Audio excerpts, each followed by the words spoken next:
এক গাধা বাঘের সাথে তর্ক করছে। বাঘ বলছে ঘাসের রং সবুজ আর গাধা বলছে না, ঘাসের রং নীল। তখন গাধা বলল, আরে ভাই, তর্ক না বাড়িয়ে চলো, আমরা দুইজনে বনের রাজা সিংহের কাছে এর সমাধান চাইবো। সে আমাদেরকে বলে দিবে তুমি সঠিক না আমি সঠিক। বাঘ বলল, চলো যাই। তারা দুইজনে বনের রাজা সিংহের সামনে এসে দাঁড়ালো।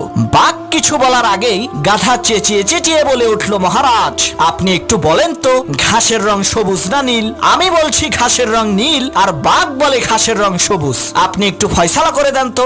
সিংহ বলে, এই ফয়সালা পরে করব, আগে বাঘের ফয়সালা করি। সিংহ বাঘকে উদ্দেশ্য করে বলল, বেটা বেকুব, তুই এই বন থেকে বের হয়ে যা, আগামী 1 মাসের মধ্যে এই বনে প্রবেশ করবি না। বাঘ বলল, মহারাজ, আমার কোন অপরাধের কারণে আপনি আমাকে এত বড় শাস্তি দিচ্ছেন? তখন সিংহ বলল, বেটা, তুই হইলি শক্তিশালী আর বুদ্ধিমান প্রাণী, তোর গর্জন শুনলেই তো গাধার লুস মোশন শুরু হয়ে যাবে। তুই কেন এই অশিক্ষিত মূর্খ গাধার সাথে তর্ক করে সময় নষ্ট করতে গেলি?